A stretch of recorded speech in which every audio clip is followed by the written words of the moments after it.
Alternative Digitalk. Real issues, real talk.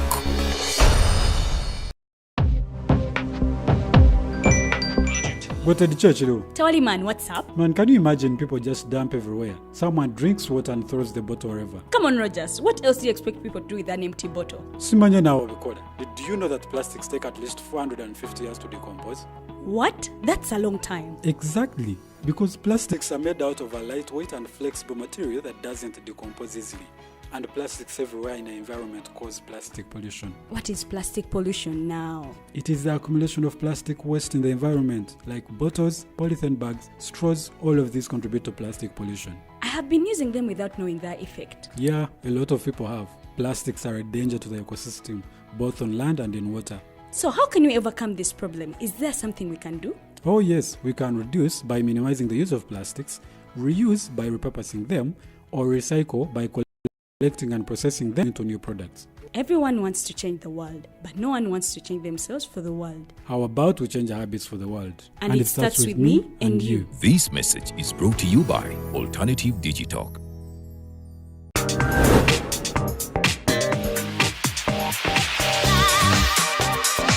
Hello, beautiful people. You're welcome to the Snap Talk with your girl Teddy Tenjo every Saturday, right from 6 to 7. Nakuzino twajirwa flat tami. Tukyayambala kukongoyo obutukwata. Wajana body shaming. Speak up. Gendo ba confronting. Obagambe ekyo kyemukola si kirungi. Towerabira nti tuli wano ku the Alternative Digitalk. Mukwano gwange gwali topic kiri wandiyagadde twogereko. Is it about family? Nga tata wange amanyira nkola n'obuvunanyizibwa nyina bungi. Era agezaako n'anyamba yambako yanda. Naye kumukubira kumubuuzaako. Noga mama we bali kunzaala. Is it outside family? Is it society? Oh, could it be relationships? Come and visit me. Simanyanga I miss you bichi. Especially embeera y'obudde si nnungi. Naye n'omuntu akwagalira mu season yaba takwagala ze nkubuulira. Just be commenting nga topic yona gyandiyagadde twogereko tujjako tujogera kwano ku the Alternative Digitalk ku share enganzi the Snap Talk.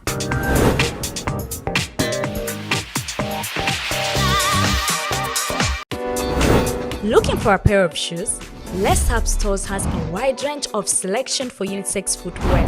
We have the best quality of all brands at pocket-friendly prices and we make deliveries countrywide. Just place your order or reach us on 0772 08 0090. You can also check up at Less Up Stores on all our social media platforms. Less Up, craft your own footprints.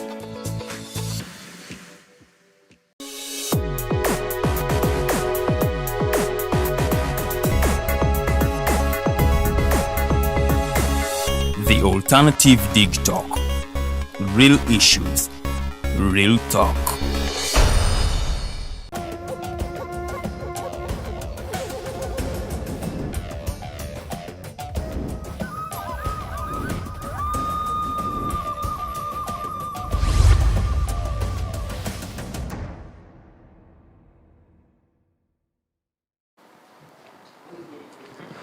Welcome to the Interface Show. My name is Edgar Matthew Karohanga.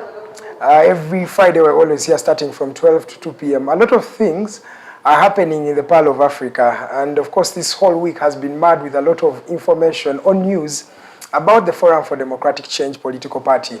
A lot of things are happening there. On Tuesday, there was a delegates conference, and of course, a few members were dropped and new members were appointed to replace the old ones. And of course, among those that were dropped was the president of the political party, that is Patrick Amuriat Oboi, and of course he was replaced by the deputy president, Lord Mayor Elias Lukwago. And of course, we had the secretary general also replaced by the delegates conference, and of course we shall have Harold Kaija, who will be acting secretary general for at least the next 6 months. And of course, lastly, we also had Honorable Ekanya, who is the treasurer for FDC. He was also replaced by the deputy, that is Mr. Francis Muijuche.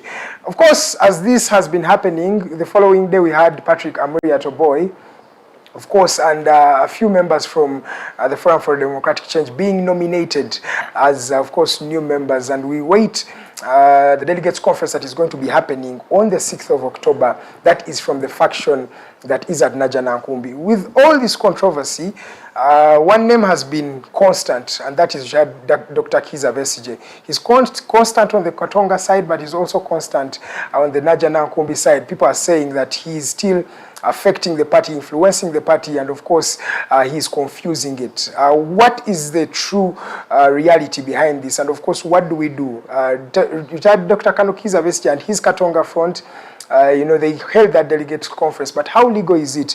And of course, are the recommendations made thereof, how are they legally binding?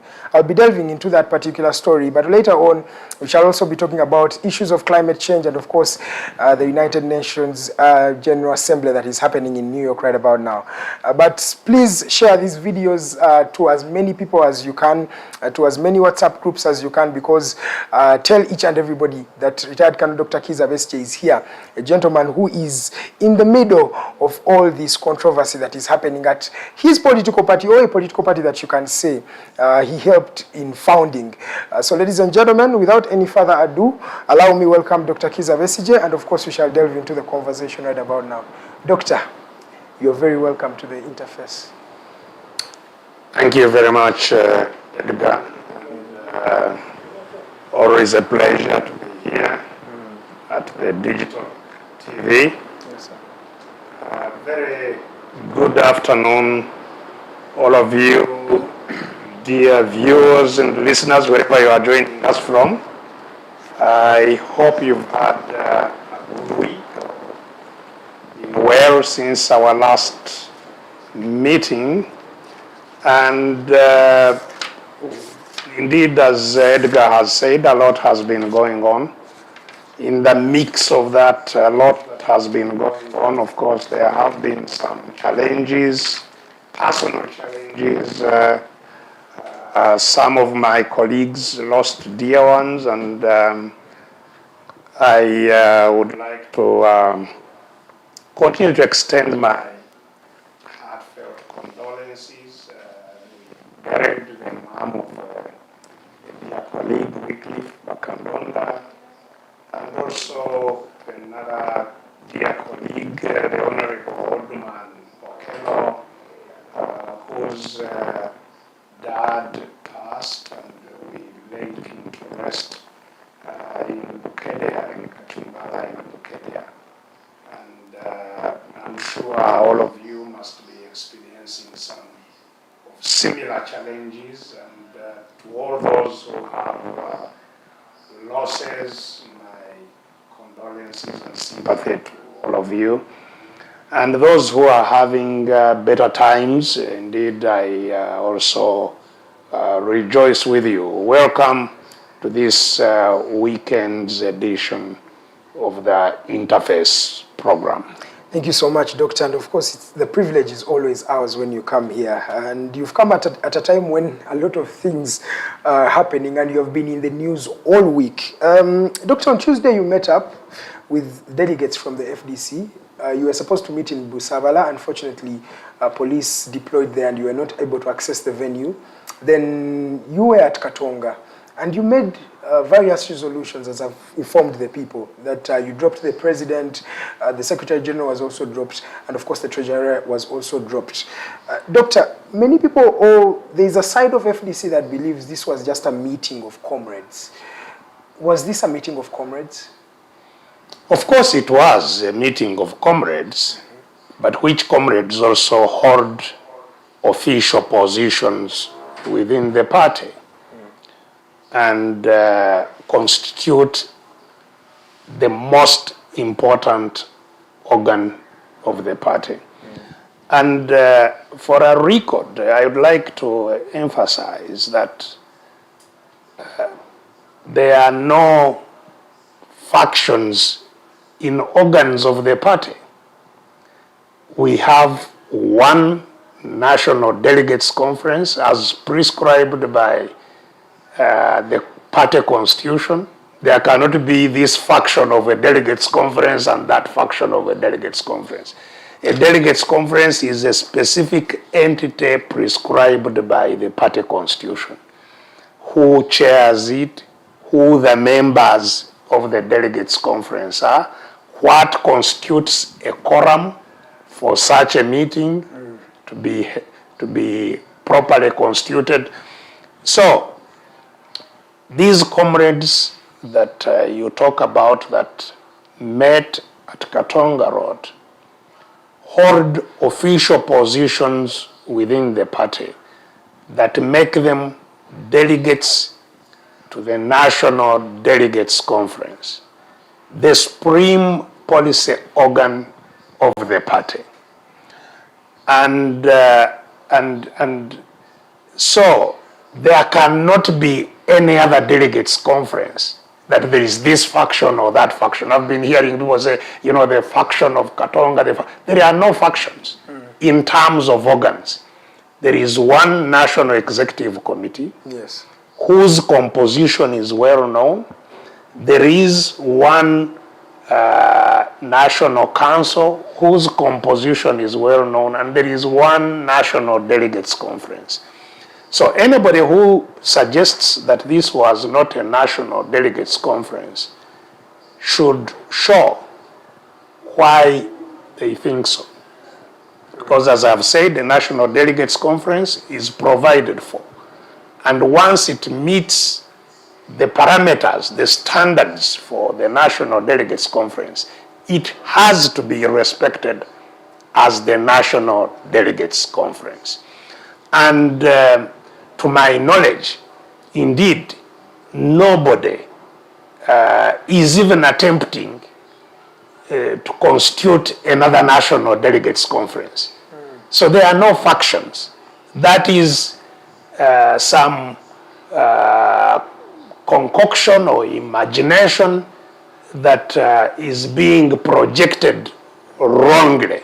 There are no factions. There is only one National Delegates Conference that can be called only by the national chairman of the party, who called it formally, and it met. It was, of course, supposed to meet at Busabala. Again, the chairperson of the party decides the venue and the date when that conference can sit. The Busabala venue, indeed, as you have indicated, was interfered with, regrettably, not from the expected quotas only of the usual junta police, but in this case, by the police and thugs organized by some of our members. And that should concern all Ugandans, because as I have said previously, political parties are public institutions. They are not private. Yes. They are public institutions. And if you conduct public institutions in ways that violate peace and security and law, every citizen has a duty to be concerned and to question.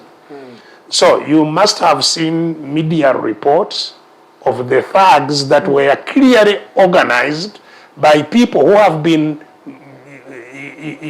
supposed to lead our party. And that indeed shows you the extent of the betrayal of the trust given to their offices.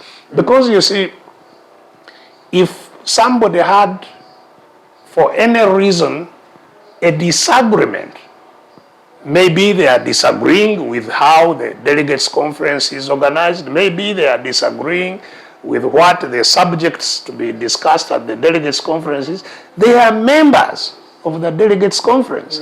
So the reasonable thing one would have expected is for them to come to that meeting, raise an objection, make their own presentations, and the presentations be discussed and resolved. But they have chosen to take a path of hooliganism. Or maybe you sent them to that because you host this delegates meeting without having them on board, and it felt like it was all about ejecting them. Even when you listen to the proposals that were made by the spokesperson of that political party, Semu Junganda, he just said we are tabling these resolutions. The president has to go. The Secretary General has to go. Precisely. Even people were not even listening to what he was saying, but they were just shouting and accepting. You were just ganging up on them. Yes, and ganging up, provided it is done with whatever name you call it, provided the people who are being ganged are their leader, the owners of the party. These are the owners of the party. They have been meeting them. They have lived with those members. They are the members who elected them. They have been meeting them across the country, many times actually. So if members come to the conclusion that we need to gang against our leaders, then there is a serious problem that you have attracted to yourselves. And the way to resolve it is indeed to engage those very members and say, no, no, no, no, you are wrong. This is the right thing, and persuade them. Because how else our organizations run. So, the thuggery that they have introduced into the Forum for Democratic Change is one ominous, direction that must really be addressed by all Ugandans, not just by FDC members. To find that a political party, which is a public institution, as I have said, that it is guarded by people with truncheons and who roughen up media. The media has been a very big victim of the FDC thugs now that have become some kind of a permanent fixture. The media itself actually protested and said they will not cover this kind of... so it should be a concern for everybody. In fact, those engaged in it, in this kind of thuggery, frankly, should be advised to take a step back and ask themselves how they got where they are.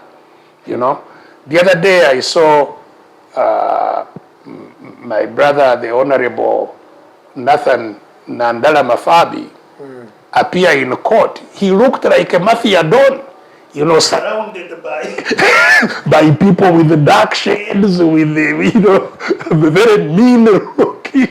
He was walking in the middle of this. You must step back and find out, how did I get here? Because whom are you afraid of?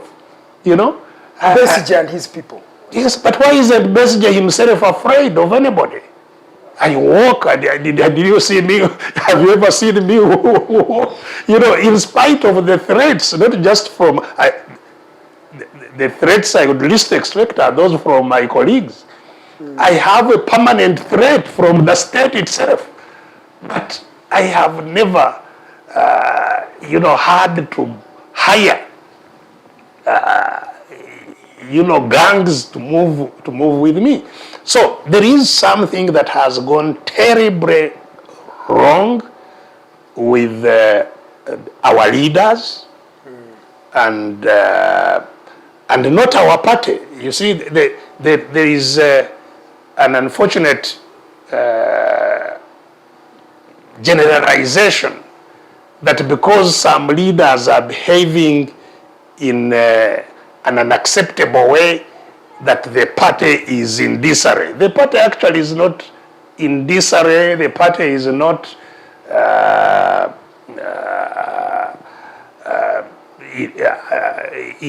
weak.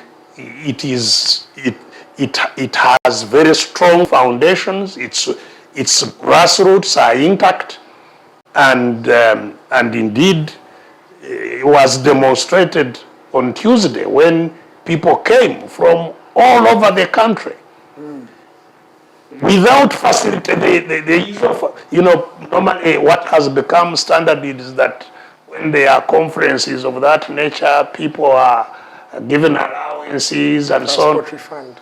Which is what, as you know, was a subject of discussion, that the party has not provided money. How will the delegates conference? But the delegates appreciated that there is a crisis in our party. They appreciate that when they see all that has been going on.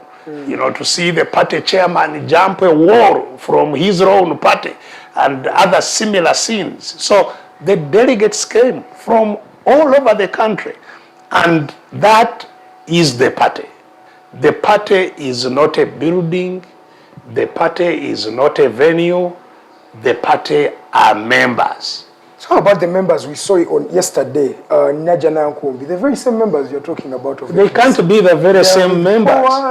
They can't be the very same members. So what has been happening, and which is very regrettable, is that when this controversy began, and the greatest majority of the party members sanctioned what these few leaders at the top were doing.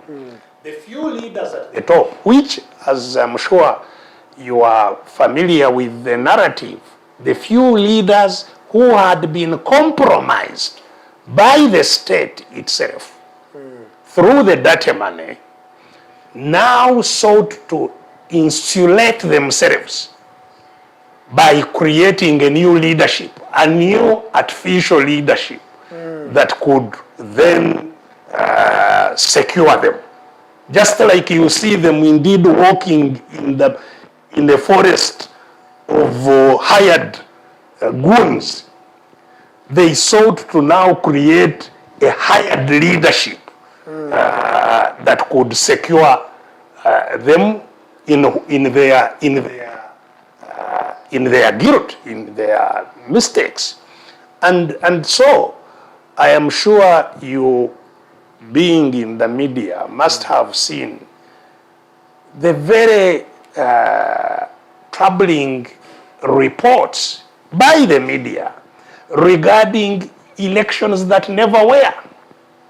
This was not captured by us, who are assumed to be, not agreeing with them. This was captured by media, who were saying, there was an election at this place, and the media goes there and interviews people whether there was an election, and the people say, no, nobody has been here at all. And so that has been the crisis, that there is an attempt by the leaders that were accused of treasonable acts. Because you see, the party was set up to free the country from the capture by Museveni and his family. That is the work the party set out to do. In the course of doing that, you liaise, you now link up with the very target that we are pursuing. In other words, and without the knowledge of members.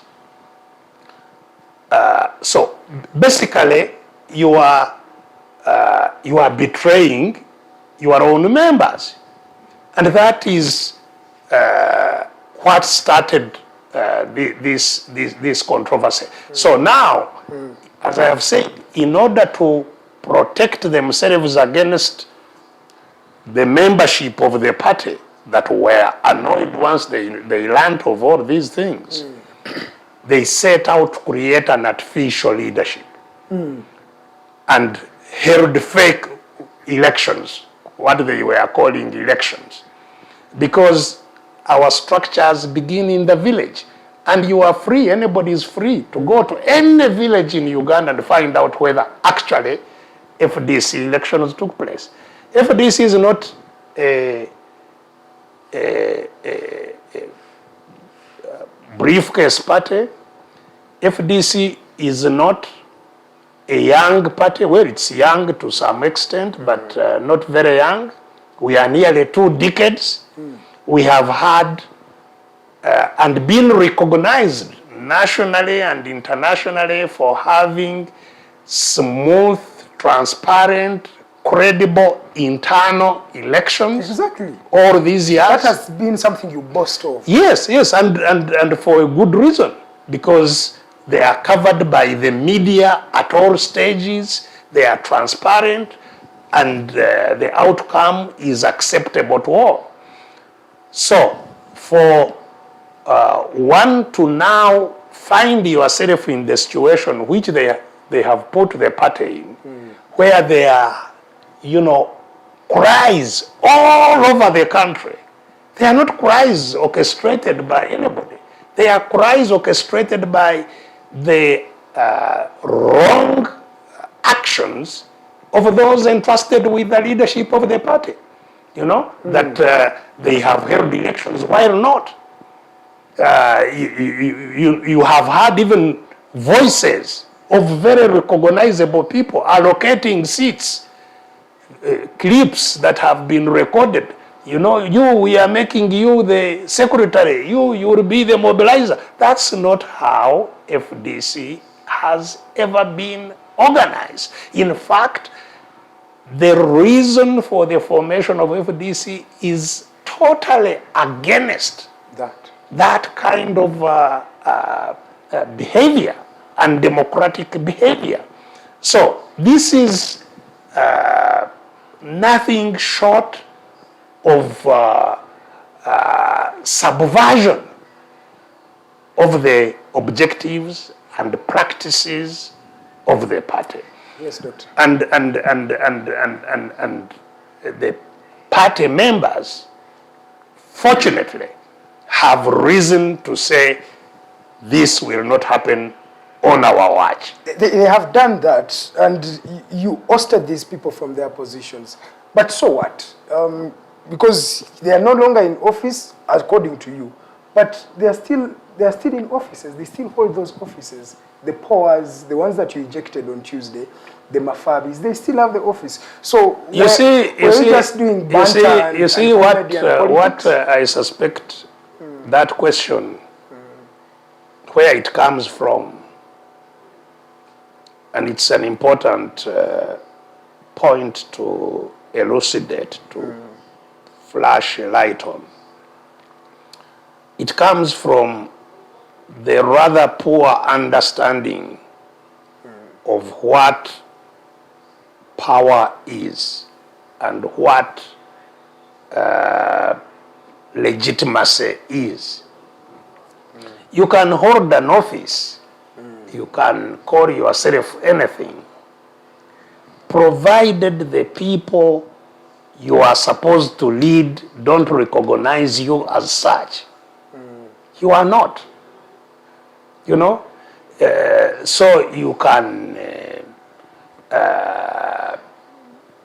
pass as you can even yourself put on clocks of an archbishop and declare yourself an archbishop. You will not be.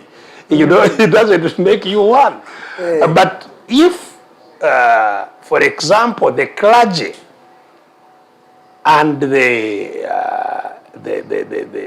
structures of a religious organization stopped to consider their leader as their leader and say so, he may continue sitting where he was seated, but he is no longer. You gain authority through those over which you have authority accepting and obeying you as their leader. That's what leadership is about. That's what authority is. So, the Honorable Amuriat and his colleagues can continue to say, we are the president, we are the leaders of FDC, but will they be able to lead the people you saw at Katonga, who said you are no longer our leader? Can they continue to lead them? Absolutely not. And that, you see, a party, as I have told you, a party is about the membership and their beliefs. That's what constitutes a party, membership and their common beliefs. And the membership is reflected in their representatives. It's like parliament and the country. That's why parliament is the supreme organ of the country. Of course, in our case, the parliament is not representative because of the rigged electoral processes. So you may find somebody who stood in an election and was the last to have supporters being declared the winner, and he will be in parliament. But otherwise, if in a democratic system, and as I have told you, FDC, until these recent unfortunate occurrences, has been democratic. So our delegates are truly delegated by the party members. And if they say, sorry, we no longer recognize you, and you say, but I am in Nankumbi, this does not make any sense, I don't care whether you recognize me. For 6th October. He's waiting for 6th October. You can wait for whatever. What I'm talking about is those people who formed your party. Yes. If they say, you can lead something else. Of course, you can continue to lead something else. You can even continue to call yourself FDC. Doesn't mean, as I've told you, the FDC is a membership, is a purpose for which they are members, is a mission for which they have, and is their spirit. That's what forms, that's what creates this to be FDC. And once you go against that spirit, you can continue calling yourself anything, but you will not be the FDC that created you. You cannot be. Do you regret leaving the party leadership? Because there's a school of thought that says you leaving that office was one of the biggest challenge to FDC. And many say you would never have left. You should have never have left. No, I don't regret leaving. Because right now you're trying to even bring it back and... No, I'm not trying to bring it back anywhere.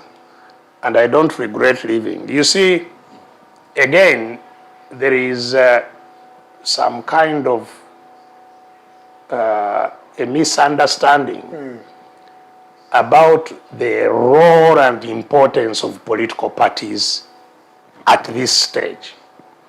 And this is why some people think that opposition, what they call opposition, that it's in disarray, it's in fact a complete mess, it's finished. No. Because the situation in the country, at least according to my own assessment, and this is subject to debate. In fact, it has been one of the major subjects of debate within FDC. Yes, sir. So, my own school of thought is that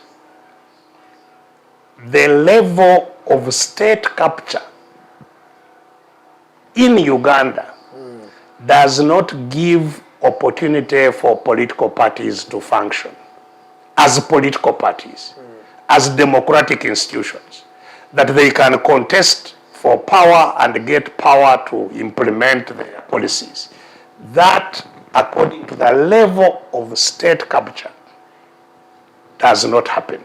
And so, I have said many times, long before what we are experiencing happened, that these parties will therefore inevitably, unless they immunize themselves, which they have not been able to do, unless they immunize themselves, they will all die. I have, it does not need one to be a prophet to understand that if you take fish out of water, it dies. That if you take a political party out of a democratic dispensation, it dies. And if it's not to die, it must adapt itself to live in a new environment, to live, to breathe outside water. It must adapt itself. And parties which will survive must adapt themselves. This was a conversation I had with my party after the 2011 elections. And I suggested that we needed to carry out major internal reviews of how we are structured and how we operate if we are to survive. And to achieve our objective, which objective now was, to my mind, very clearly liberation, not contestation of political platforms. Because these are two tasks that are totally different. Political parties are supposed to present political policies on which a country can run and contest those policies against the policies of other parties. But you only do that when when people have a freedom to actually choose. Yeah. When they have a vote and can say, we want the country to be run by these policies and their leaders. That does not exist in Uganda. That's why since Uganda became a country 130 years ago, Ugandans have never freely chosen how it will be run and who will run it. So people have no power to do so, to make those choices. So from 2011, my assertion has been that our mission must be different from that of just providing a political platform, political policies, and canvassing for support for those policies for people to make a decision at regular elections. And that's why you brought in the controversial Katonga faction, right? Absolutely. Well, controversy again is in people's minds. I don't find any controversy over it at all. Katonga is controversial. The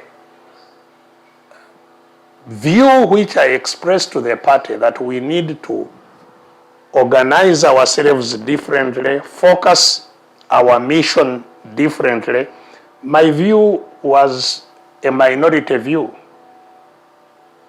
And as I have pointed out to you, I respect the reason we fight is so that people can have different views and that they are respected, and that the views that are in the majority become the reigning views. And so I do not agree with those who want the parties to function as if they are in a democratic system, whereas not. But since my view was a minority, I gave way to those whose views were in the majority. So I do not regret having stepped aside, because actually, on top of believing that the party should be organized and structured and focused differently, I also believed that the mission of liberation, which for me it's very, very clear to be the urgent task, liberation, then transition to a democratic dispensation. And that's why we've been focusing on working for transition, not just the change of government through election. Yes. So once you are of the persuasion that I am, that we need liberation, then that struggle for liberation cannot be partisan. It cannot be a pursuit of FDC, different from DP, different from any other person who feels that they need liberation. Liberation must be a pan political party mission. And so I was of the view that we need to have a non-partisan struggle platform that is just focused on liberation. And that is what eventually crystallized or was located at Katonga. So Katonga arose out of a completely different trajectory from that of the party. Yes. Katonga was to be a home for all who are for liberation of their country, regardless of their parties.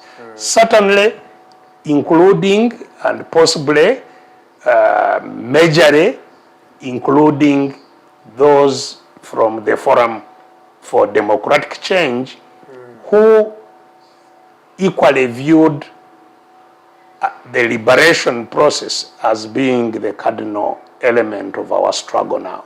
Okay. So I don't regret at all having stepped down from leading FDC when I did. I believe it was the right thing to do.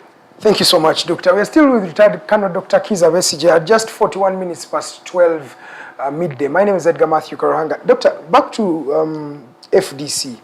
Now, do you think FDC is going to recover? Because there have been blows that FDC has got. One was you stopping to even be the flag bearer of FDC. There is a way it weakened you from the millions of votes you used to get to just, I think, 200 or 300,000 that was got by Patrick Amuriat Oboi. Second, we had the mass exodus of Mugisha Muntu, and this was also a big blow to FDC.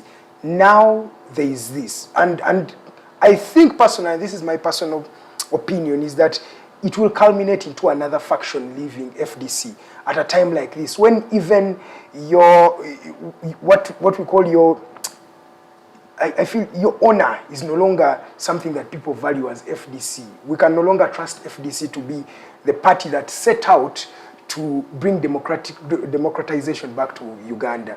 Doctor, do you think FDC can recover from this third blow? Well, that is a test that FDC must go through. But you see, I have pointed out to you that for as long as any political party, FDC or any other, does not recognize the environment within which it is functioning and does not adapt itself to that environment, it will die. So I have predicted the FDC death,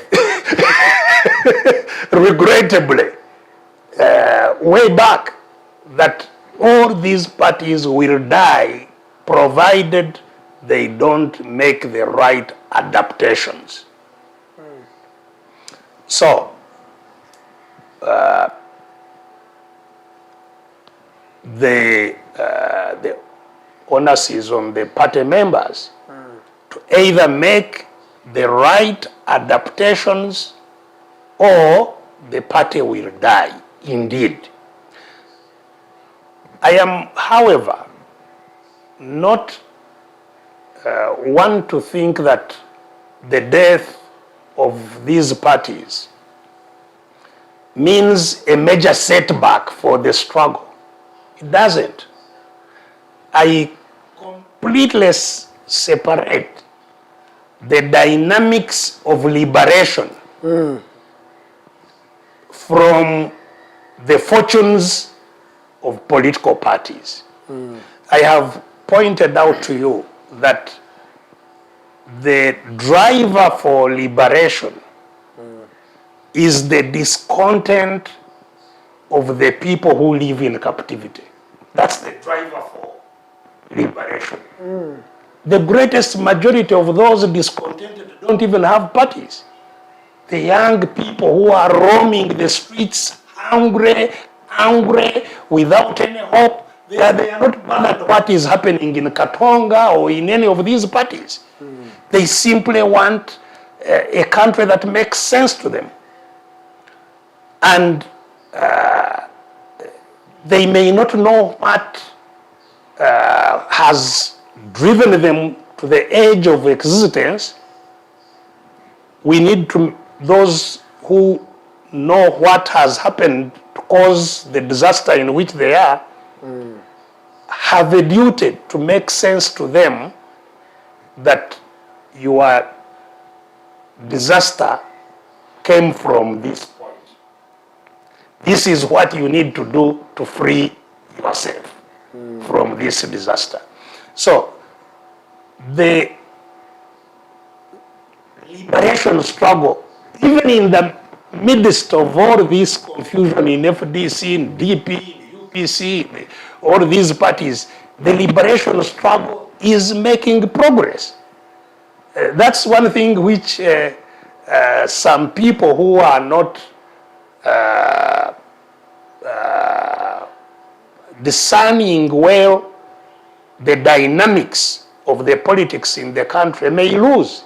They may think that, indeed I have heard some say, Museveni is now comfortable. He cannot be. He cannot be because... He is comfortable, Doctor. The DP is behind him, UPC is behind him, FDC is now soon joining him behind him. Yes, and he is having a good time. Yes, and if he was having a good time indeed, from what you are saying, he would not be busy training LDUs and I don't know, all kinds of paramilitaries that he is passing out now, 10,000 he's passing. What is threatening him? Why would he need to do that? Why would he need to buy more ammunition and more arsenals of terror? Yeah, because terrorism is here. What is terrorizing him? You see, what is he afraid of? Is he afraid of Congolese, of Rwandese, of Kenyans? No, he's terrified of Ugandans. In fact, coming here this morning, yes, sir, I passed by somewhere around the fairway there. The roads had all been blocked. The reason Mr. Museveni was about to pass going somewhere. If you see, that is the best sign of a leader that can no longer hold onto the power that he grabbed. You have seen him now, if he's, even to inspect his own soldiers, he must do so in a capsule of armored glasses. Because he fears his own shadow now. He's not fearing people from Sudan, people from anywhere. He's fearing his own citizens. That cannot be a person who is comfortable. And he is right to fear. He is right to be terrified. Because, as I have told you, he has created a situation where there is a whole sea of very disgruntled people. People who have nothing to lose by doing anything. That is the creation that he. Now, that is what determines whether we are closing in on liberation or not. Not these so-called political parties. I also call them so-called because they cannot function as political parties in this environment. And the sooner they understand that, the better for everybody. So, for me, I am not, very worried that DP died, UPC died, FDC will die, other parties will die. I'm not worried about that. What I am more keen to see is that the people who are have been driven to the edge of existence, who barely live, that they understand the process in which they regain control of the country. So, my duty is to disseminate information regardless of whether you know about a political party or not. To know that you are a captive and to know that you can break out of captivity.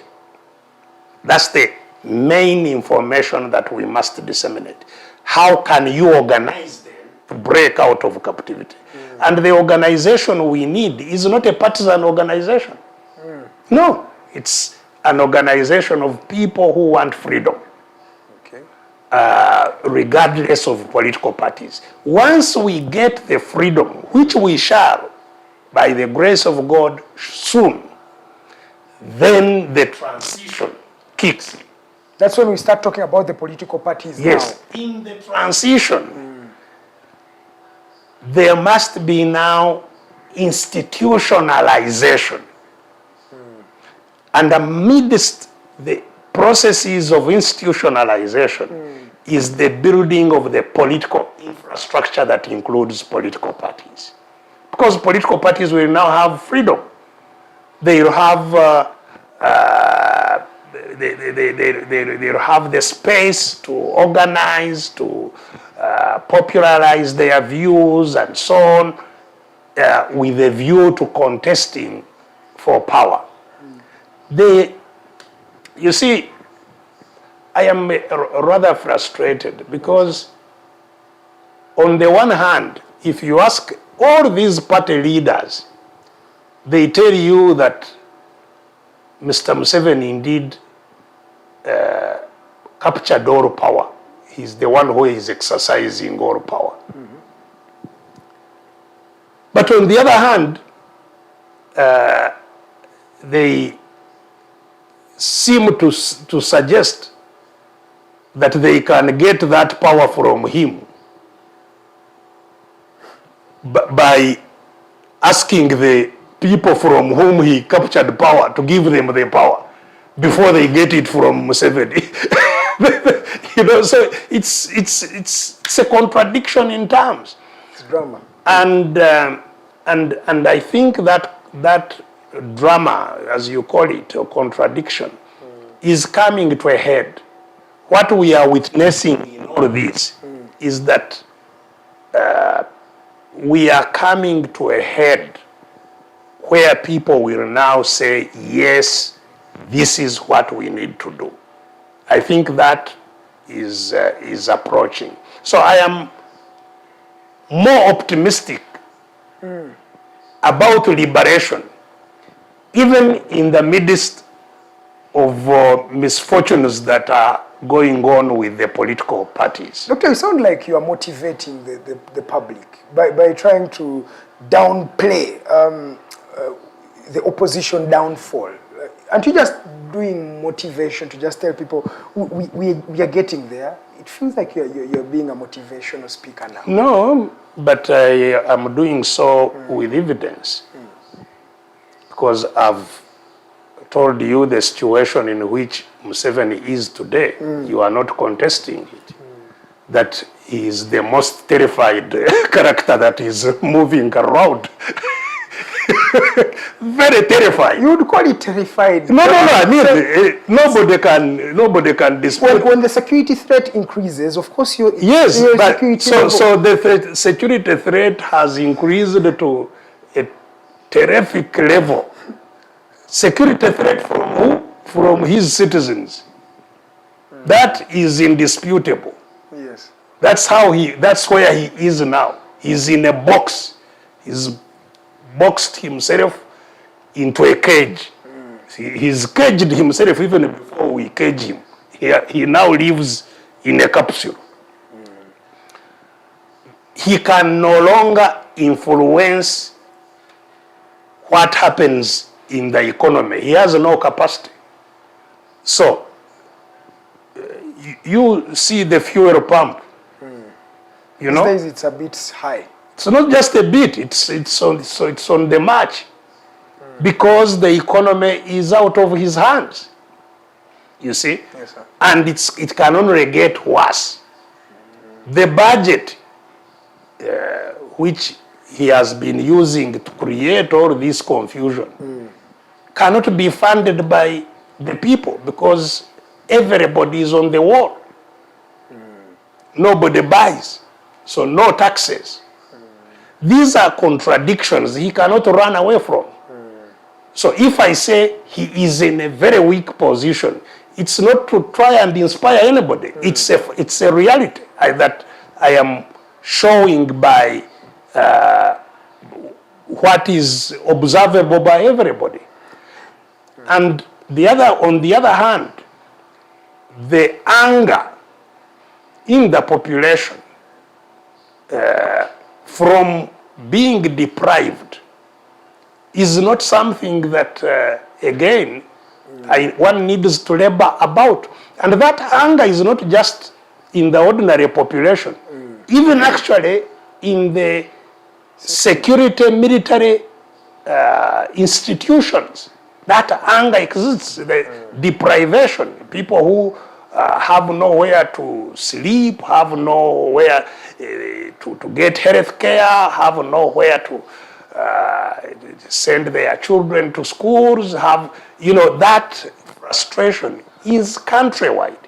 And those are the dynamics that spell a near end of a brutal dictatorship like we have. Okay, thank you so much, Dr. Kizza Besigye.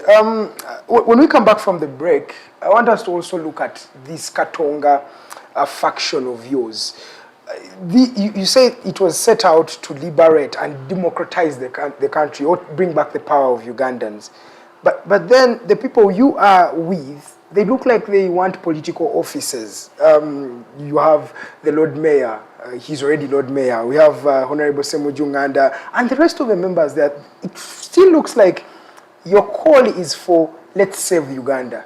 Their call is for, these are my positions. I want us to delve into that conversation. Also, by holding that delegates conference that you did, you disobeyed court because it had actually outlawed that particular delegates conference of yours. But we will be delving into that conversation when we come back from the break. I'll also read some of your messages. I'm reading them, and of course, if you've not yet sent a message, go to our social media platforms. We are Digitalk TV, Facebook at The Alternative Uganda, still on Facebook, on Twitter at The Alternative UG. You can still just send me a direct tweet at Edgar Matthew Karuhanga on Twitter and Facebook. We'll be delving into that conversation. Thank you so much for tuning in. Let's go for a short commercial break. We'll be right back with Dr. Kizza Besigye.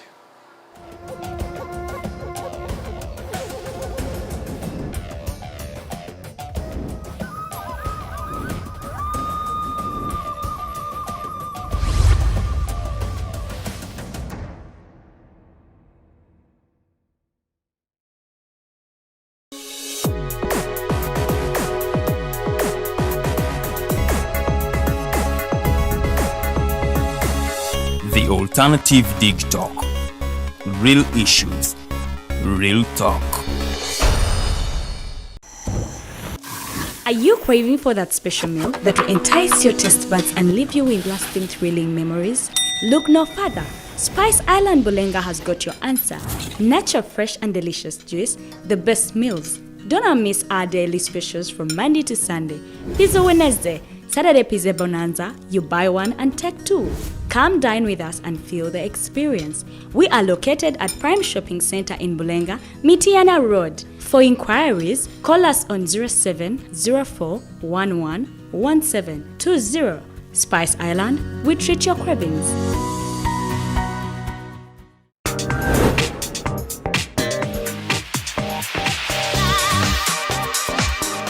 Beautiful people, you're welcome to the Snap Talk with your girl Teddy Tenjo every Saturday right from 6 to 7. Napo zino twajirwa flat tami. Tuchayambala ko kugoyo obutukwata. Wajana ku body shaming. Speak up. Gendo ba confronting obagambe ekyo kyemukola si kirungi. Towerabira nti tuli wano ku the alternative Digitalk mukwano gwali topic kiri wandyagadde twogereko, is it about family? Ngati ze tata wange amanyira nkola n'obuvunanyizibwa nyina bungi era agezaako n'anyamba yambako yanda naye kumukubira kumubuuzaako noga mama we bali kunzaala. Is it outside family? Is it society? Oh, could it be relationships? Come and visit, call me. Simanyanga I miss you bichi. Especially embeera y'obudde sinungi. Naye n'omuntu akwagalira mu season yaba takwagala ze nkubuulira. Just be commenting at topic yona gyandyagadde twogereko tujjako tujogera kwano ku the alternative Digitalk ku share enganzi the Snap Talk.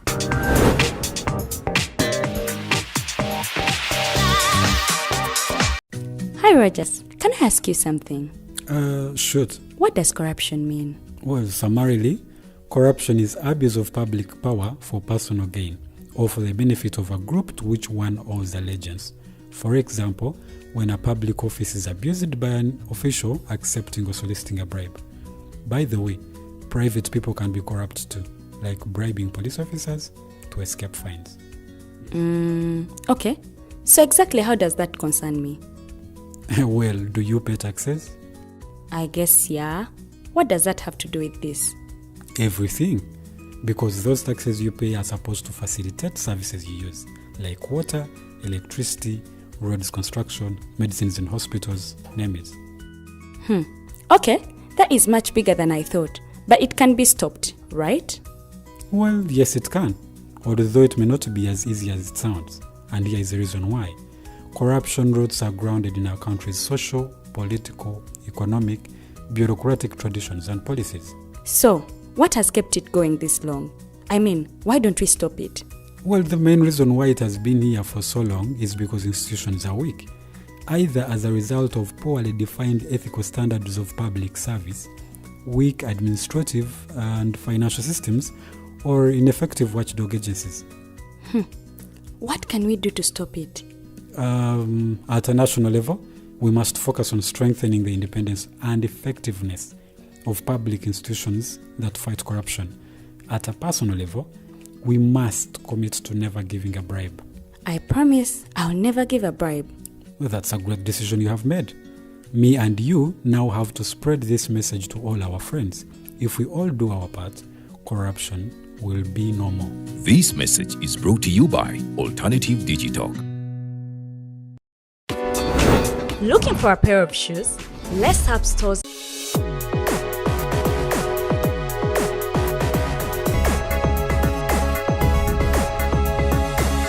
The Alternative Digitalk. Real issues, real talk.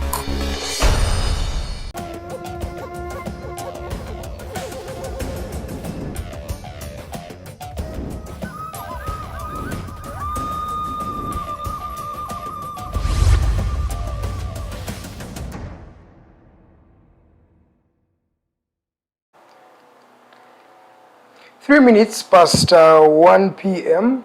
You can go get your lunch as you also continue with this conversation. My name is Edgar Matthew Karahang. I'm still retired Colonel Dr. Kizza Besigye. We are streaming live on the Alternative Uganda Facebook page, on Digitalk TV Facebook page, but also Dr. Kizza Besigye's page. We are also live there, so you can catch us from all those different platforms. I have a few messages of you folks that you've been sharing. Rock Ngwenya, 10 points program, remind your 10 points program. Remind your fellow comrades that you came with them. Dr. Ugandans are angry and are hungry. Kizza Sam, Dr. Besigye became selfish by refusing to support General Montu's leadership.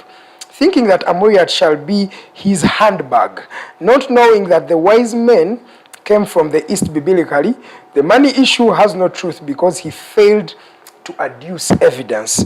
He continues to say, he says he kept money that had serial numbers but paid back different banknotes without those serial numbers in question. He doesn't work with, he doesn't work with the State House. He doesn't work from the State House. Yeah, I think your point has been noted. What is the point that you have noted? He said that, first of all, the money you paid back wasn't with the same serial numbers of the money that was produced to you. And he says you don't work from State House. And of course, how did you get this information? And he says, what is that? There is Roku Ngwenya. He told Museveni, don't change the constitution, don't change term limits, don't abuse human rights, and don't change age limit. We told him that it will cause havoc. He never listened.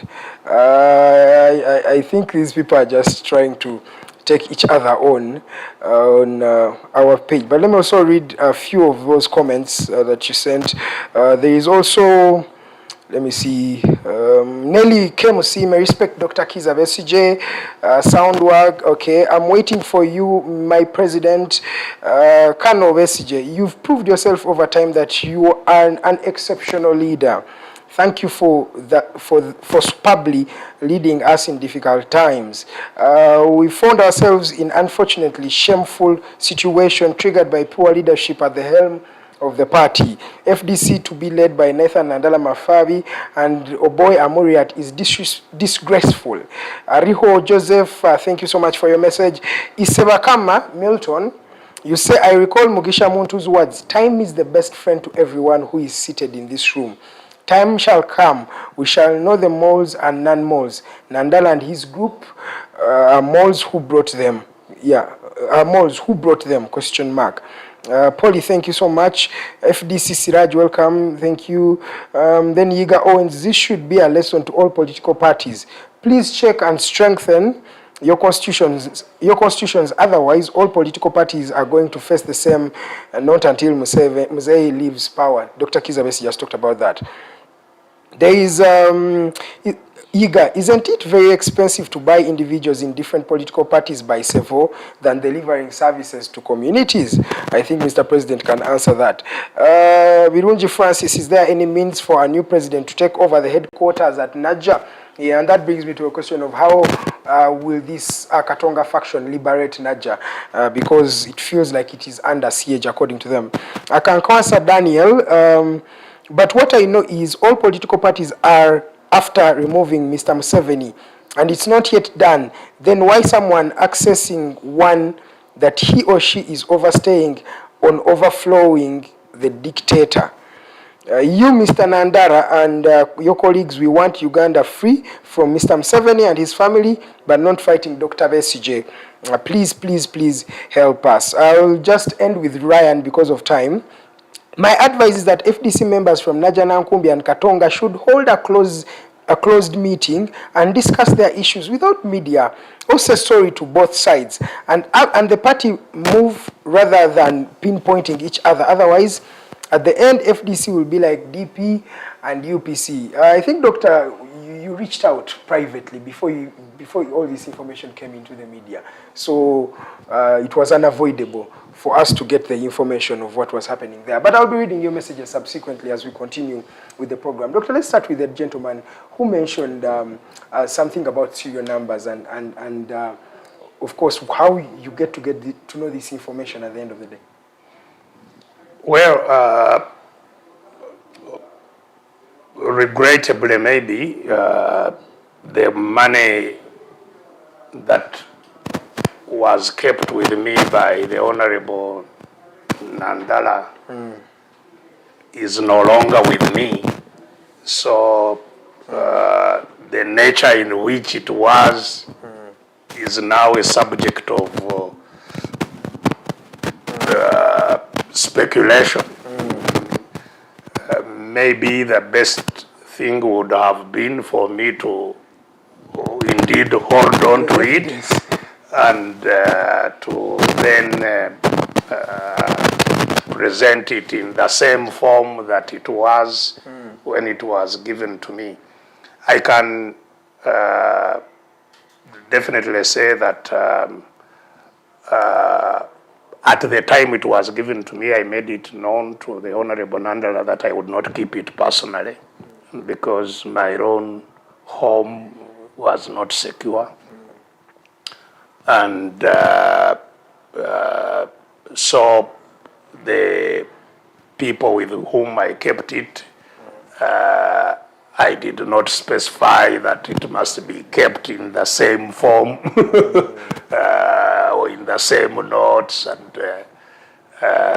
and some of it appears to have indeed been changed, but the greatest majority of the notes were still the same.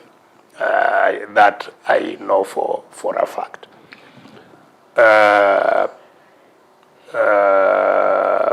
Kizza said, may I repeat the message?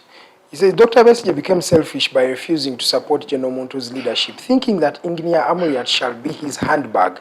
Not knowing that the wise men came from the east, biblically, the money issue has no truth to it because he failed to adduce evidence. Well, his comment or statement is obviously confused. On the one hand, he says, I refused to support General Monto. And so he suggests that I supported Nandala. Amuriat, Oboi. Rather, Amuriat. But it is Amuriat that we have problems with. And that's the thing, that's the This is why I'm saying that his statement is confused. On the other hand, I did not have any issues with General Monto. We didn't agree on many things. We managed our disagreement democratically. We would go before the delegates conference and argue in front of cameras.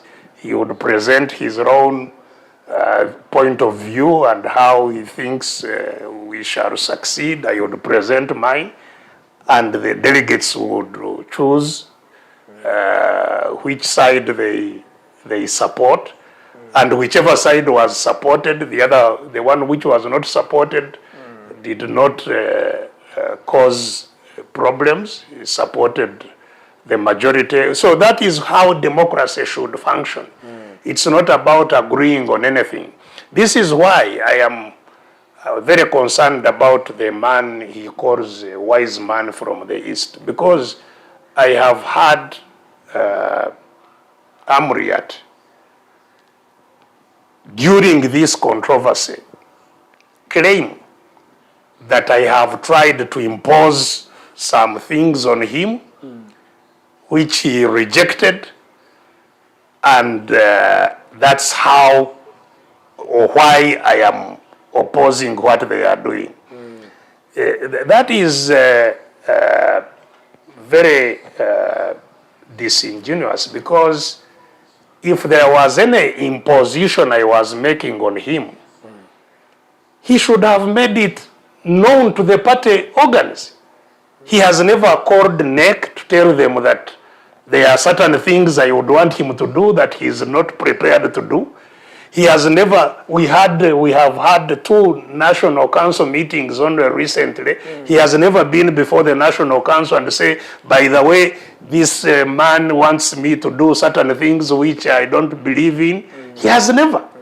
So if there are ideas that, and that's not how to run institutions, because institutions are run through organs. So if he felt uncomfortable with anything that I was suggesting to him, he should have processed it democratically, and it would not be, it has no way of being an imposition, because what mechanism do I have to force anybody to do what I think? You know, I've told you that even while I was the party leader, I proposed something to the party and they refused. And it's me who said, okay, you go ahead and let me, since my view is now minority, let me give you space to go ahead. So how would I cause an imposition? So this shows me that the Honorable Patrick Amuriat Oboi quite likely was not prepared for the leadership that we entrusted with him. Because if he was, he would know how to use the institutions to process any matters that may be of any kind of controversy. If there was any disagreement of any kind, it should be processed within the party structures. And indeed, possibly, that's why he has not, as required by our constitution, held meetings of the national executive, which he leads. So I am very, very disappointed with how he has turned out in terms of offering leadership to the party.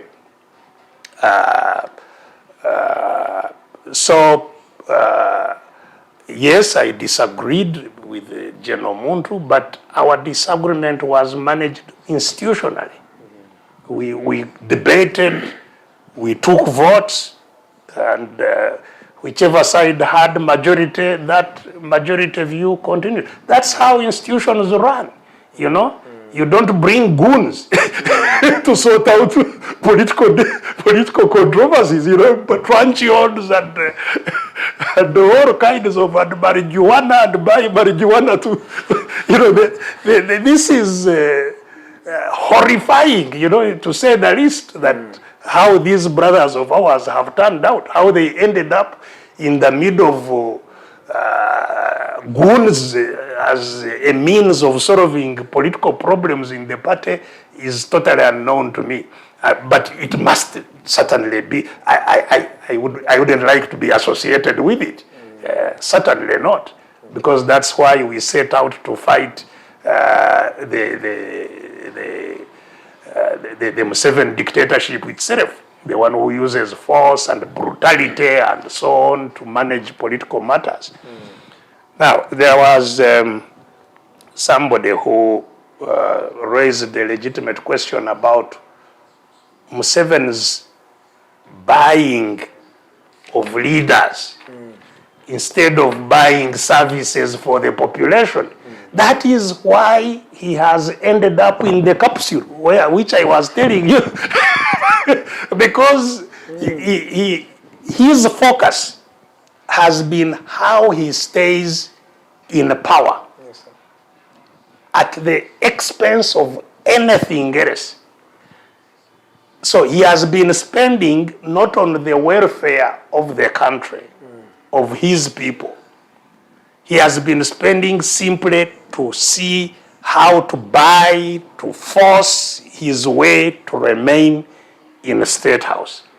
And the net effect of it is what we have now, that the population is desperate for services because he hasn't invested in the services for the country, in public goods. He has not invested in public goods. That's the Honorable Semuju the other day was painting the picture of how Mr. Museveni has been padding his own nest while the rest of the country goes naked, you know, that we have no ambulances, but Museveni, you know, every convoy of his has an ambulance and a mobile theater and all kinds of things, and he has so many vehicles that he uses while the ordinary people simply depend on charity, you know. And all these vehicles are bought by those ordinary people. So yes, Mr. Museveni has not been wise. He has spent public resources recklessly to protect his own personal power, and it is going to explode on him and his family, without doubt. It is a matter of time. It will explode on him.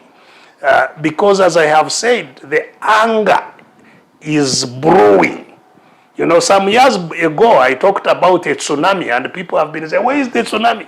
They don't know that it brews. It keeps on, you know, whirling around and whirling and gaining speed and gaining momentum. And at some stage, it will be unstoppable. And so it's just a matter of time. He has, of course, it's technically possible for him to, even at this very late hour, step back and try to mitigate, try to reduce the danger to himself and to the country. It's still possible.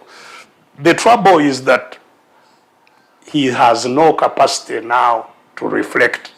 That's my own assessment. Just like the Alex Mukulu, the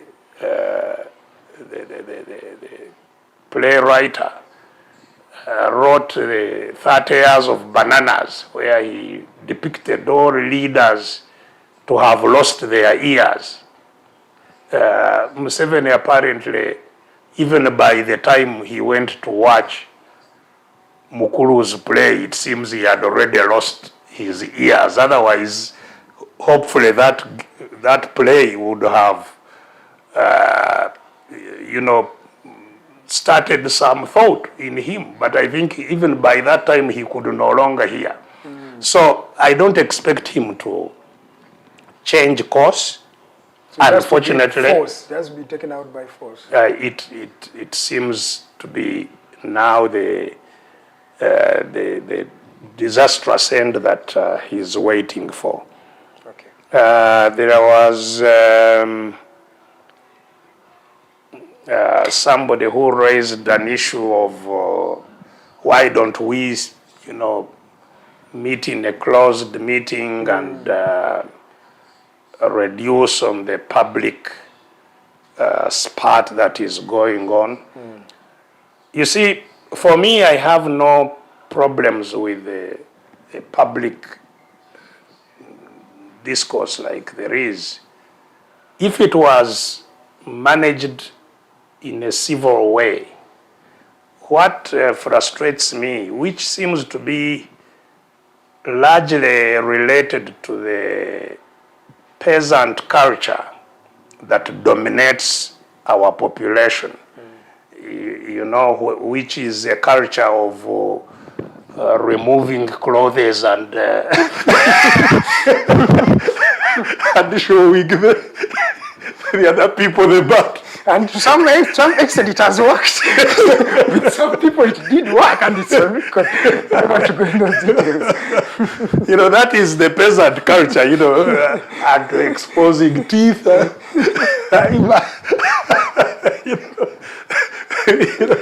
That we need to, I think, advance a little from that terrible culture of,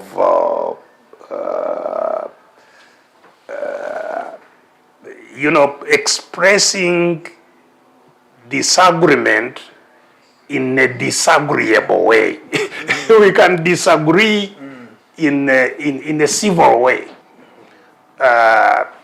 But as I have said, unfortunately, if you go to the social media, what you see, so you can't even know what the point of disagreement is. Is it because of the anger?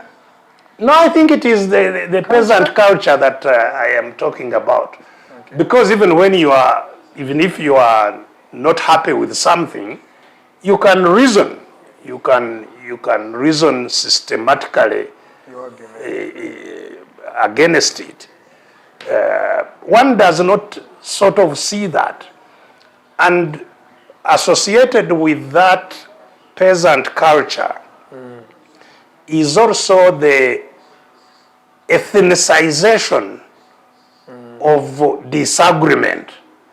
You know, people translating disagreement into who is related to who, rather than what they are saying.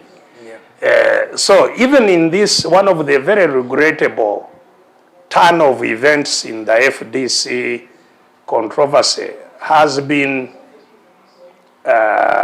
tribalizing the contradictions. Indeed, you had one talking about the wise people from the East. That has been percolating through in a manner that, again, just like the language that is used, is very unhelpful. Because if you are a thief, you are just a thief.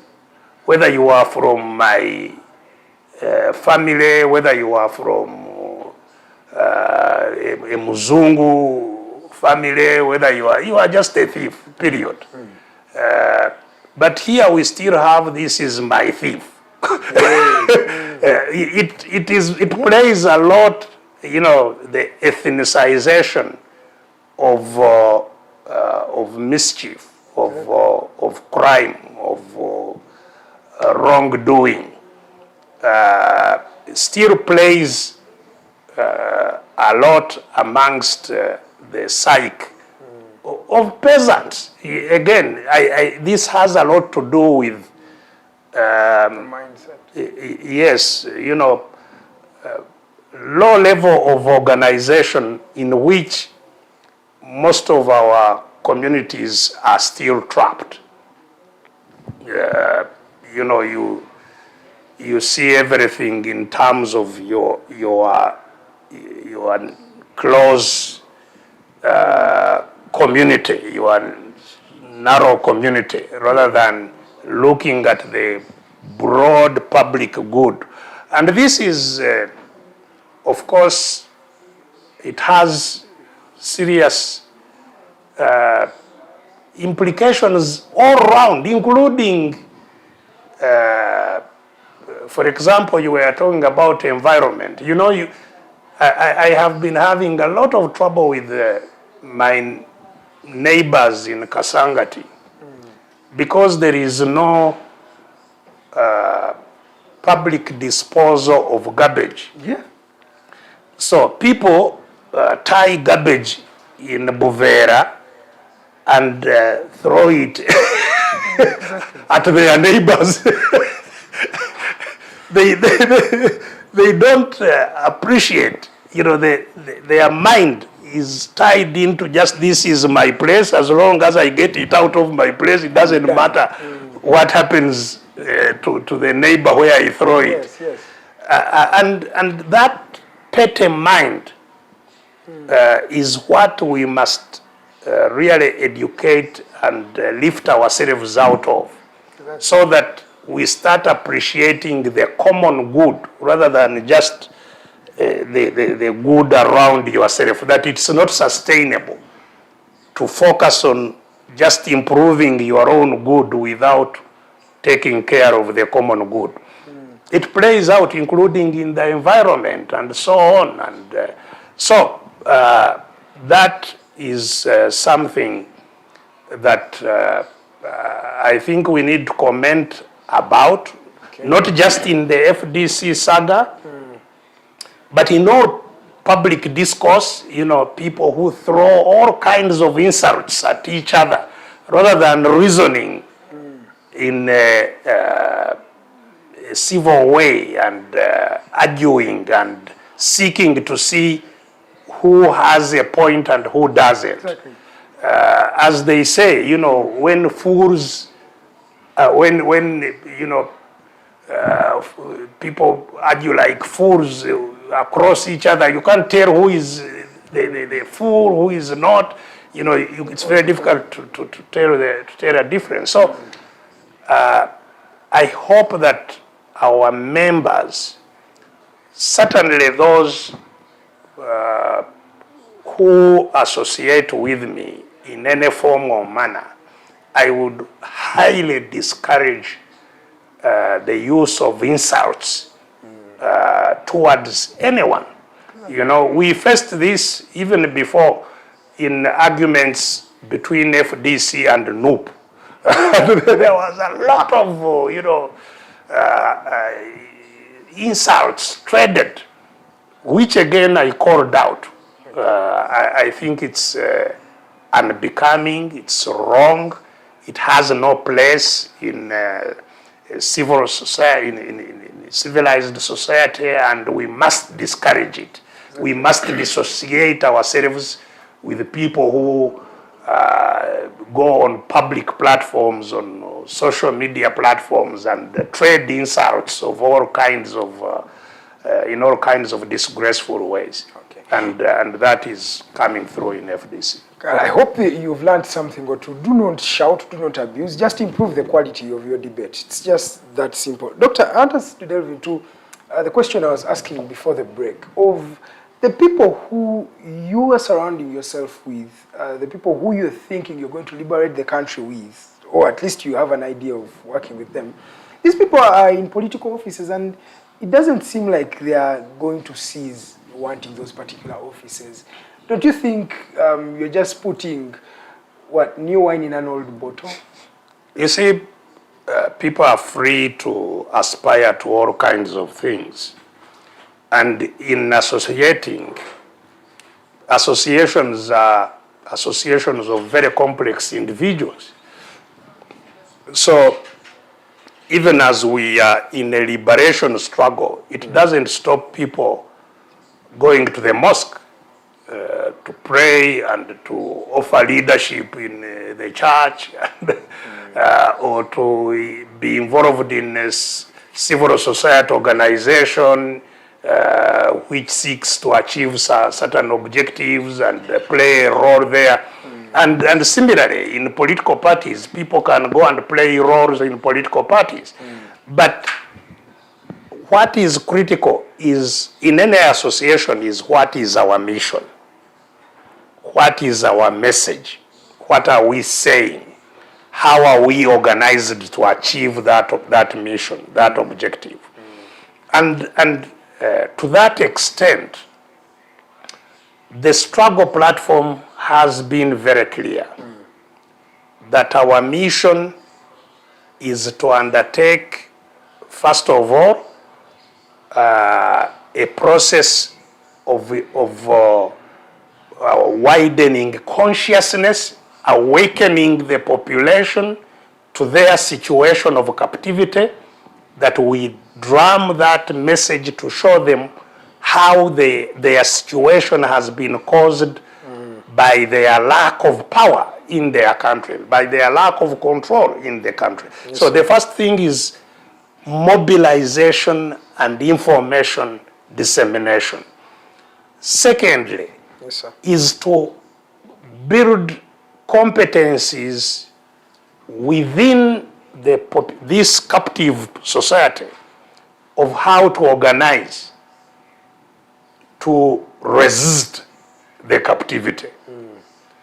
And that is, again, a matter in which we develop a plan on how to increase the organization to resist.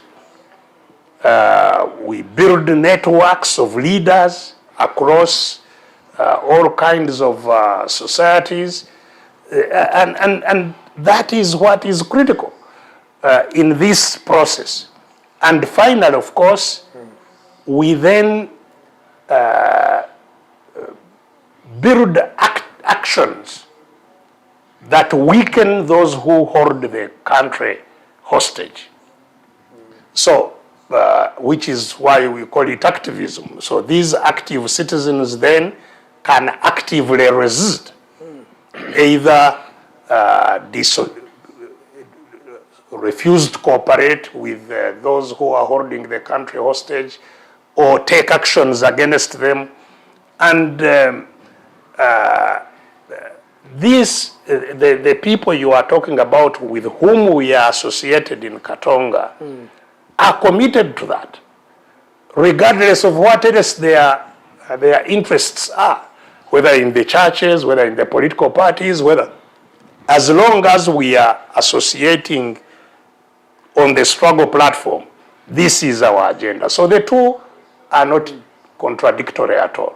Okay, thank you so much, Doctor. And lastly on this issue is you disregarded court by holding that particular delegates conference. And you're not the type that is always disregarding court and what it says. Why did this time around did you go that way? Well, first of all, I must say that these kinds of political controversies offer, I think, the most potent test for courts of law to demonstrate whether they are independent or not.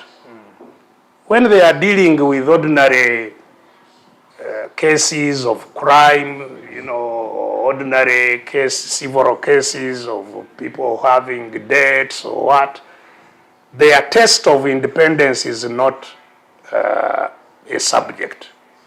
I think political cases offer the country the best test to know whether we have independent courts or not. Yes, please. And in the present circumstance, I think the judiciary grossly failed the test of independence, which is very sad and which should concern all Ugandans, because we shall never have stability and peace unless we have justice. Of course. So, in the instance case, the case you are talking about, the one party sued itself and did not involve those whom they were trying to stop. The person who called the extraordinary delegates conference was the chairperson of the party. Yes. He was never involved at all in the processes of court. And yet the Constitution gives him the power to call for the delegates.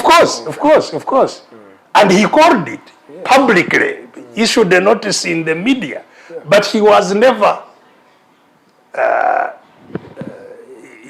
summoned to go to court to show why he is calling a delegates conference or what. In fact, even without being summoned, he sent lawyers to the court when the matter came up to say that he is an interested party. Can he be heard? And the judge said, no, you are not a party. We won't entertain you. We won't hear you. Although it is him who had called the delegates conference. So he was never a party to the case that you are talking about. He was never summoned to the court. He was never served with any order by the court.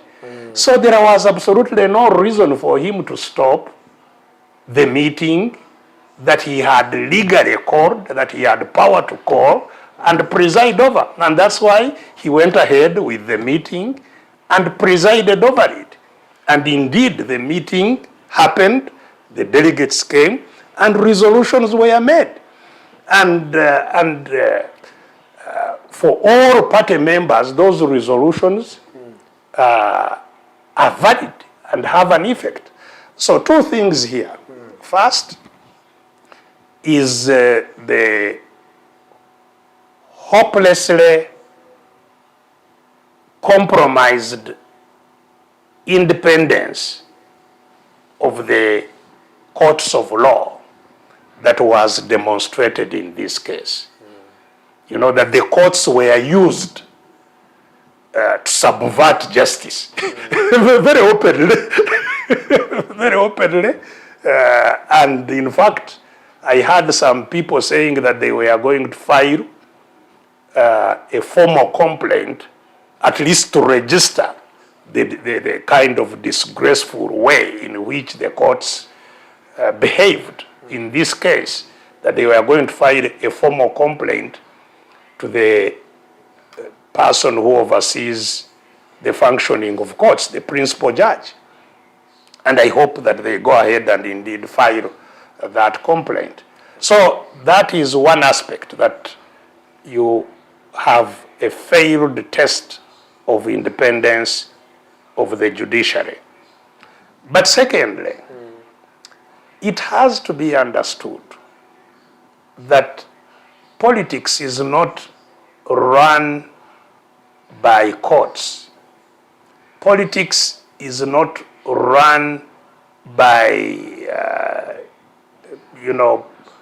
somebody ordering or whatever.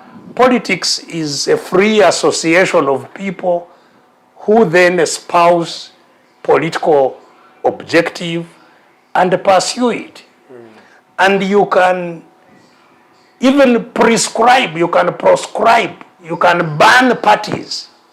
You don't ban their objectives. You can say, for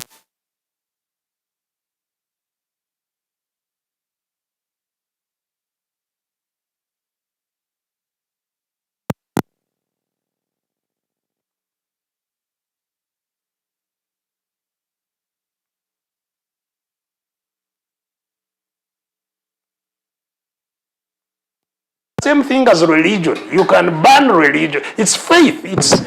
They are matters of the heart, matters of belief. You can't ban them. You can't order them by an administrative fiat. That's why the best approach in these matters is to use political means to solve political problems. You will not solve political problems by judicial orders. You will not solve political problems by military intervention like Mr. Museveni has been trying. I will crush this one, I will crush that one. You will not crush anything. Yes, you will kill people, but you will not kill what they believe. Their beliefs will remain and will even grow, even as you go around killing those who harbor those beliefs in their heads. So, the more we understand how politics functions and how political disagreements are processed, the better we are in building a stable political community. Uganda is where it is by mismanaging politics, thinking you can manage politics by force. You can bomb the Kabaka, and that's a very good example. The kingdom of Buganda was bombed, the king fled into exile, and a state of emergency was imposed to make sure nobody talks about the kingdom and so on. Many years later, when the kingdom came back, it was even stronger, in its demand. So, people's beliefs should not be constrained by orders. They should be engaged. And in this case, rather than the Nandalas trying to run to court, trying to hire goons and all these things, if they had just called, they themselves should have initiated the calling of a national delegates conference. The National Executive Committee has power to cause a national delegates conference to convene. If they had done that and present whatever they want to present and there is a discussion over it, they would have had a much better outcome than trying to use or manipulate using judicial orders and using force of truncheon carrying goons and things like that. Okay. Doctor, for these remaining 17 minutes, I want us to delve into the conversation of what is happening in New York. There is a United Nations General Assembly that is happening there. The irony is Uganda does not stop to make news. We sent 2 delegations. One was from the Ministry of Foreign Affairs. The other was from the Office of the Prime Minister. And when you total the number of people who are there representing Uganda, it goes up to 71. I was looking at a list and I can't be fact-checked because I've not yet confirmed if it's accurate or not, but this list purported to be having the names of these individuals who went for that trip. You see wives of individuals, their daughters and friends. Doctor, how do we get to such a point of sending 71 people, and even the hosts are asking themselves, who do we consider here? Yeah, sorry, maybe before I answer that, it's okay. There is a point that has kept on coming up from the FDC saga, and this relates to an accusation that I intended to get FDC not to have a presidential candidate, and that my intention was that FDC should support NOP. Yeah, should be taken to NOP. That was a Kanya. Yes, I think even the Honorable Amuriat himself has made that assertion, which is, to say the least, very dishonest, in fact, disgracefully dishonest, because I have said many times, and let any one of them, raise the contrary information. In 2018, I called a special meeting of all leaders of FDC. We sat in a place called Choto in Namugongo, where I declared to all of them that I would not seek to become a candidate in the 2021 elections. And that my recommendation as somebody who had been a candidate in all the elections before is that we get a candidate at the earliest possible time so that the new candidate can become well known ahead of that election. This was a special effort to make sure that we get a candidate. The leaders of FDC failed to do so.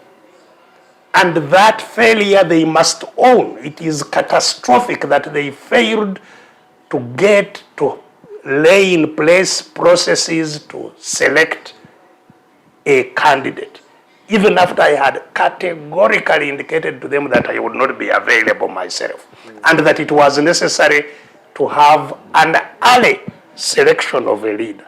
They didn't. So Patrick Amuriat Oboi was selected last minute. He himself had been preparing to go and contest as an MP. Yeah. All these are facts I have not had anybody contradict. That meeting I did not cause, that they didn't do anything about it.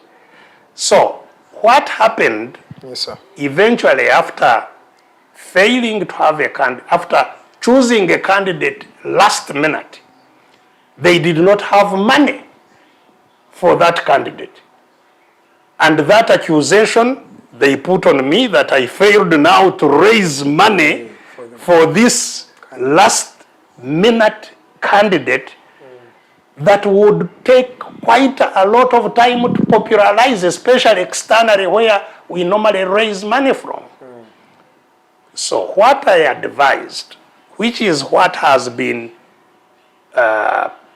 purveyed as an attempt to support a candidate of another party, I tried to interest them that we market the new, less known candidate, because there was already a popular candidate in Chagulanyi. You may disagree with, we may not like or whatever, but Bob Wine was far better known than our Honorable Patrick Amuriat Oboi.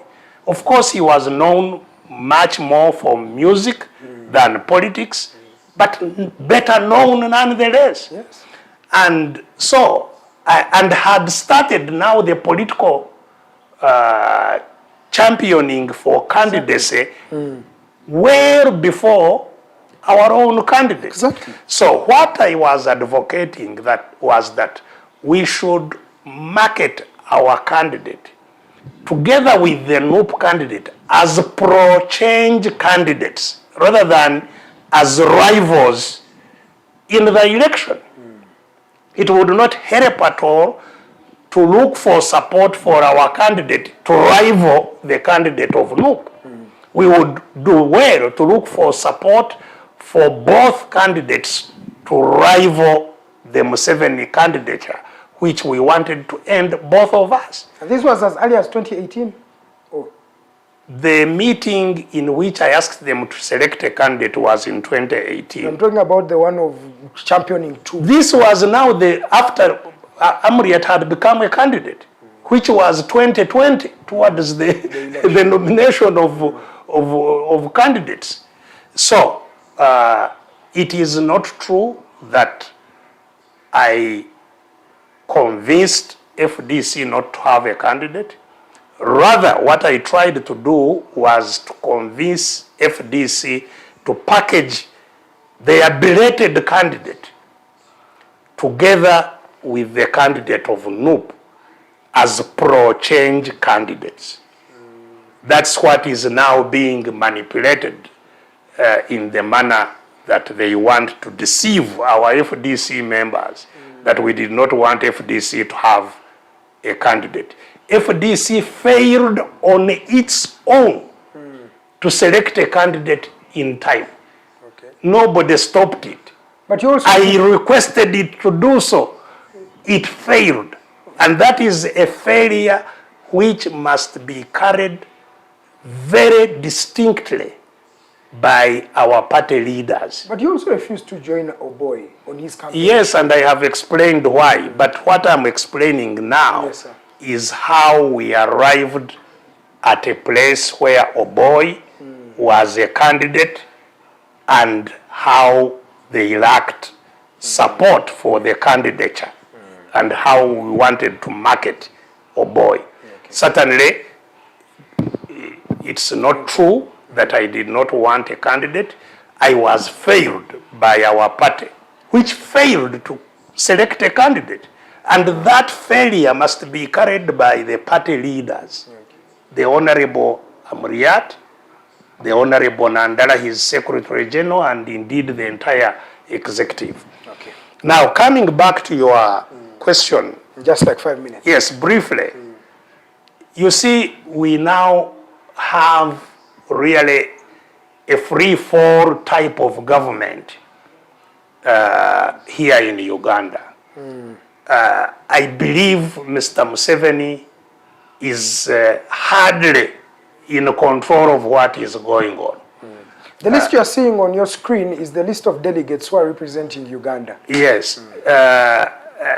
You know, everybody now tries to use every little opportunity to simply grab the little money that they can for their private. These are the same people you remember who stole the Mabatis. They are still the ones going to represent us. But how can we send 71? Ministry of Foreign Affairs sends, the Office of the Prime Minister sends. Don't you have harmony in government? No, of course there isn't. Because now we are embarrassing ourselves. Yes, and it's not just Uganda. It's an embarrassment on the African continent. And all of them, if you asked any of them, including the leaders, what has been going on in the General Assembly, they don't know. They are busy shopping with the allowances they get and so on, and nothing to do with the conference. It's a disgrace. It will not stop until we stop the capture of our country by now really a totally spent force in Mr. Museveni, who can no longer control anything in his government. Because you cannot call yourself a president and you have literally your entire cabinet in court for stealing. and you are incapable of responding in any form or manner, which is what is the case. The Vice President stole Mabati, the Prime Minister stole Mabati, the Speaker of Parliament stole Mabati, the Cabinet Minister of Finance stole Mabati. They are all, indicted. and you are flat-footed, you can't do anything. That shows you the level of dysfunctionality of the Museveni regime so far. This is why I say that it is just waiting to be swept. It is actually continuing to cause all these abuses and disgrace to our country by default, because we are the ones who have not swept it. Otherwise, it has been ready for sweeping for many years, and the sooner we do so, let's not spend time on the frictions in these parties, because these parties, as I have said, they will only be able to be organized, to be developed during the transition. What we should now use this time for is to procure a transition, to end capture of our country by the Museveni family, to have a new constitutional order, to build new state independent, competent institutions, and to reconcile the country also, because there is a lot of hatred that has been built as a result of this family rule for 40 years. And then we have free and fair elections. That is where we should focus. We should not focus on spend a lot of time on FDC, DP, what. We should just work as captive citizens to create a united force that frees our country as quickly as possible. Retired Dr. Colonel Kizza Besigye is our guest today, and of course, Doctor, give us your parting shots. We've come to the end of this discussion. Well, once again, simply to thank our audience who spend quite a lot of effort and time and data on internet to follow these programs, and to request that you extend whatever you have seen or captured to others who are not following us today. Let the conversation continue. Thank you very much, and I wish you a blessed week ahead. God bless. Thank you so much, Dr. Kizza Besigye, and of course, thank you to our viewers. Please do not miss tonight at exactly 7 p.m. We shall be having Lillian Luwede here doing the Voltage Show. It is also a political discussion, but we always major in Luganda language. So please do tune in at that time. Thank you so much for tuning in from when we started up to now. It has been a cold afternoon, still is. Grab yourself an umbrella, grab yourself a jacket or something to try to protect yourself from the changing climate patterns. Of course, the rain is too much these days. It's a wet season. My name is Edgar Matthew Karuhanga. Lillian was on camera. Arnold Mokose Anthony was in the productions. Thank you so much from the entire team. Enjoy the rest of your day. God bless Uganda, and go get yourself some lunch.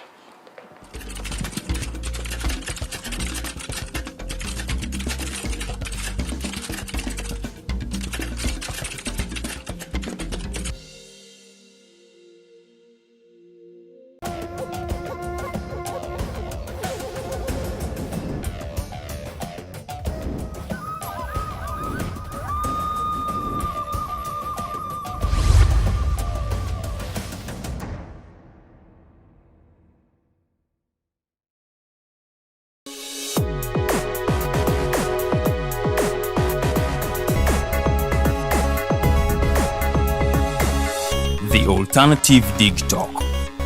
Real issues, real talk.